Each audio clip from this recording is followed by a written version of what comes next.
everyone, welcome back to our channel. If you are new in this channel तो please मेरे को subscribe करना और बेल आइकन पे क्लिक करना जिससे हमारी वीडियो की नोटिफिकेशन आप तक सबसे पहले पहुंचे। इससे पहले वाली लेक्चर में हमने बहुत ही प्यारे से तरीके से कंप्लीट किया था स्पर्म के स्ट्रक्चर को, उसके पार्ट्स को, क्या क्या चीज़ें होती हैं, सारी चीज़ें हमने कंप्लीट की थी। इस पार्ट में हमने पढ़ने वाले हैं oogenesis। oogenesis का मतलब होता है ओवम का फॉर्मेशन। ओवम का फॉर्मेशन पता है, फीमेल रिप्रोडक्टिव सिस्टम का एक पार्ट है जिसको ओवरी कहते हैं। ओवरी रिलीज करवाता है ओवम, ठीक है। ओवरी देखो दो काम करता है, एक तो वो ओवम रिलीज करवाता है यानी गैमेट को रिलीज करवाता है। सेकंड उसका काम होता है कि वो एंड्रोजन स्टेरॉइडल हार्मोन रिलीज करवाता है जिसका नाम है एस्ट्रोजन एंड प्रोजेस्टेरॉन। आइए स्टार्ट करते हैं आज के टॉपिक को जिसका नाम है oogenesis। The process of formation of oogenesis mature female gamete जिसको कि oogenesis कहते हैं इस प्रोसेस को, which is markedly different from the spermatogenesis. ये स्पर्मेटोजेनेसिस से बहुत डिफरेंस है इसके अंदर।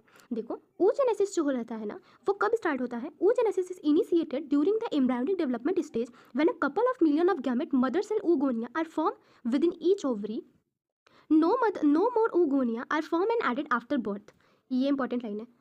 ये बोल रहा है कि oogenesis का जो प्रोसेस होता है ना, जब फीमेल एम्ब्रायोनिक स्टेज में होती है, जब एम्ब्रायो का डेवलपमेंट उस टाइम पे हो रहा होता है, उसी टाइम पर स्टार्ट हो जाता है oogenesis। लेकिन जो हमारे पास oogenesis का प्रोसेस होता है ना, वो फीमेल में स्टार्ट होता है आफ्टर प्यूबर्टी, मतलब सॉरी बिफोर प्यूबर्टी। लेकिन मेल में जब प्रोसेस स्टार्ट होता है स्पर्मेटोजेनेसिस का, तो वो आफ्टर प्यूबर्टी के बाद होता है, ठीक है। And form with each fetal ovary oogonia और अदर जो भी oogoनियाज होते हैं एंड अदर फॉर्म एंड जो मोर oogonia जो होते हैं वो फॉर्म नहीं होते, प्लस में बर्थ के बाद ना ही कोई oogonia ऐड होता है और ना ही अदर कोई फॉर्मेशन होता है।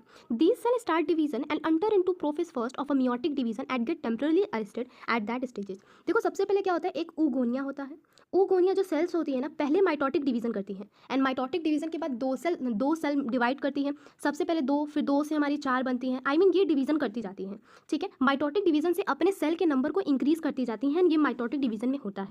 देखो ये क्या होता है ना, प्यूबर्टी के तब तक ऐसा ही चलता है, लेकिन जब ये एम्ब्रायोनिक डेवलपमेंट की बात हो रही है, जब तक ये रहता है तब तक तो माइटोटिक डिवीजन होता रहता है। लेकिन जब प्राइमरी oocytes बनती हैं, उसके बाद जब तक प्यूबर्टी नहीं आ जाती तब तक वो जो प्रोफेज इस स्टेज आता है, प्रोफेज 1, जहाँ पे जो ये स्टेप होता है ना, ये प्रोसेस जो रहता है अरेस्टेड हो जाता है, इसके आगे नहीं बढ़ता तब तक, जब तक सेल जो होती है ना वो मैच्योर हो नहीं जाती। एंड मियोटिक डिवीजन तभी कंप्लीट होता है जब प्यूबर्टी गेन हो जाती है। फर्स्ट मियोटिक डिवीजन जो रहता है ना, प्रोफेज फर्स्ट पे रुक जाता है, ठीक है, उसके बाद ही होता है। सबसे पहले आएगा हमारे पास बर्थ होता है, फिर चाइल्डहुड आता है, फिर आता है प्यूबर्टी, उसके बाद जाकर के प्रोफेज फर्स्ट कन्वर्ट होकर एनाफेज जाता है, ठीक है, सॉरी मेटाफेज जाता है।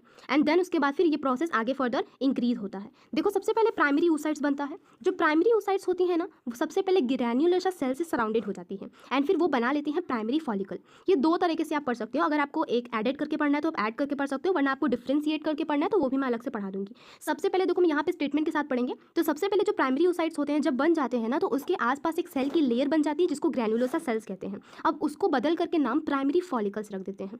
लार्ज जो नंबर होते हैं फॉलिकल्स के वो डीजनरेट हो जाते हैं, मतलब हजारों करोड़ मिलियंस में फॉलिकल्स बनते हैं, लेकिन बहुत सारे लार्ज अमाउंट नंबर के जो फॉलिकल्स होते हैं ना वो खत्म हो जाते हैं जब तक प्यूबर्टी गेन होती है। बर्थ से प्यूबर्टी तक बहुत सारे फॉलिकल अलग मर जाते हैं। सिर्फ 60,000 से 80,000 प्राइमरी फॉलिकल हर एक ओवरी में बचती है। ये वर्ड याद रखना, इन ईच ओवरी, तो ये हर ओवरी में बचती है। तो ये एट द प्यूबर्टी ओनली 60,000 से 80,000 प्राइमरी फॉलिकल जो है ना ओवरी में वो रेस्ट रहते हैं। प्राइमरी फॉलिकल जो रहती हैं, सबसे पहले देखो ग्रैन्युलोसा सेल से सराउंडेड हुआ।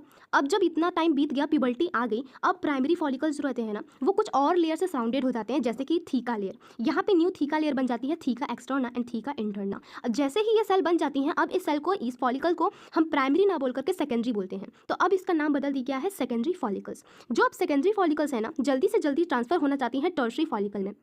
यहाँ पे सबसे पहले एक फ्लूइड फिल्ड कैविटी बन जाती है, जो कि एक कैरेक्टरिस्टिक फीचर होता है टर्शरी फॉलिकल या मैच्योर टर्शरी फॉलिकल या फिर ग्राफियन फॉलिकल का, जिसको एंट्रम कहते हैं। अब ये एंट्रम का जो प्रेशर होता है ना बहुत ज़्यादा बढ़ने लगता है। जैसे जैसे प्रेशर बढ़ता है वैसे ही जो रहता है एंट्रम का साइज इंक्रीज होने लगता है। और यहाँ सेकेंडरी फॉलिकल में कम ही एंट्रम दिखते हैं, और जैसे जैसे साइज इंक्रीज होता है वैसे वैसे जब तक ग्रैन्युलोसा सेल नहीं आ जाता। देखो सबसे पहले आता है हमारे पास ग्राफियन फॉलिकल, देन उसके बाद फिर मैच्योर ग्राफिकन फॉलिकल। एंट्रम जो रहता है ना, अब देखो थीका की लेयर जो होती है वो theca interna and theca and externa में कन्वर्ट होती है, ठीक है। अब देखो जो हमारे पास टर्सरी फॉलिकल है उसका साइज इंक्रीज होने लगा और अपना फर्स्ट मियोटिक डिवीजन इसी टाइम पे कंप्लीट हो जाता है। ये एक अनइक्वल डिवीजन होता है, यानी कि अब देखो क्या होता है इस स्टेज में हमारे पास जो प्राइमरी oocyte से होते हैं ना, यहाँ पे अनइक्वल डिवीजन होता है, यानी इक्वली सेल डिवाइड नहीं होते। एक तो फर्स्ट पोलर बॉडी बनता है, सेकंड में हमारे पास सेकेंडरी oocyte का फॉर्मेशन होता है, ठीक है। अब देखो सेकेंडरी oocytes जो होते हैं ना, इनके सेल के नंबर में मतलब लेयर में कन्वर्ट हो जाता है, मतलब जब सेकेंडरी oocyte बनता है उस टाइम पे theca externa and theca interna दोनों आते हैं। The secondary oocyte remain bulk of the nutrition rich cytoplasm and the primary oocytes। देखो अब जो सेकेंडरी oocyte बनी है इसमें न्यूट्रिशन का कंटेंट और साइटोप्लाज्म का कंटेंट बढ़ता चला जाता है compare to the primary oocytes। Can you think of any advantages for this? Does the first polar body burn out of a first meiotic division and division further और degenerate? देखो इसका advantage ये है ना कि देखो जो हमारे पास सेकेंडरी oocyte है, आगे चलने के बाद जैसे जैसे डेवलपमेंट होगा इसी को आगे चलने के बाद oocyte जो होता है ना वो कन्वर्ट हो जाता है ओवम में, इसी को बदलना है। तो अगर इसके पास ज़्यादा साइटोप्लाज्म का कंटेंट नहीं होगा, न्यूट्रिशन ज़्यादा नहीं होगा, तो ये कन्वर्ट नहीं हो पाएगा। इसी वजह से अनइक्वल डिवीजन होता है, एक तो पोलर बॉडी बनती है। तो ये जो फर्स्ट पोलर बॉडी बना है ना, आगे चलने के बाद फर्दर मियोटिक डिवीजन इसमें नहीं होता, ये आगे चलने के बाद फर्दर डीजनरेट हो जाती है। At present we are not very certain about this. अभी के टाइम पे हमें ये अच्छे से नॉलेज नहीं है कि आखिर ऐसा होता क्यों है कि फर्स्ट पोलर बॉडी या पोलर बॉडी टिकती नहीं है, वो फटाक से डीजनरेट हो जाती है, ऐसा अभी हमें पता नहीं चला है। The tertiary follicle further change into the mature graafian follicle, जिसको कि हम लोग मैच्योर ग्राफिकन फॉलिकल्स बोल सकते हैं या फिर हम ग्राफिकन फॉलिकल्स ऐसे बोल सकते हैं। अब देखो जो हमारे पास यहाँ पे टर्सरी फॉलिकल है वो जल्दी से कन्वर्ट हो जाती है ग्राफिकन फॉलिकल में। यहाँ पे देखो जैसे ही यहाँ पे सेकेंडरी oocyte है, यहाँ पे एक और लेयर या मेम्ब्रेन बन जाती है जिसको हम बोलते हैं कि जोना पेलुसिडा। यहाँ पे हम इसको जोना पेलुसिडा, देन आगे जो है the secondary oocyte form a new membrane called the zona pellucida. जब जो हमारे पास सेकेंडरी oocyte बन जाती है तो उसके बाद एक न्यू मेम्ब्रेन आ जाती है जिसको जोना पेलुसिडा बोलते हैं, जो कि सराउंड हो जाती है, ठीक है। The graafian follicle now ruptures to release the secondary oocyte ovum from the ovary by the process ovulation. Ovulation एक ऐसा प्रोसेस होता है जिसमें जो ग्राफिकन यानी मैच्योर ग्राफिकन फॉलिकल जो है ना वो ब्रोक हो जाता है, रप्चर यानी खराब हो जाता है, टूट जाता है, और अंदर से एक हमारे पास सेकेंडरी oocyte बाहर निकल जाता है, ठीक है। Can you identify major difference between spermatogenesis and oogenesis? ये आपका होमवर्क है। सो आज तक इतना ही और मिलते हैं नेक्स्ट लेक्चर में और नेक्स्ट टॉपिक में। Thank you so much.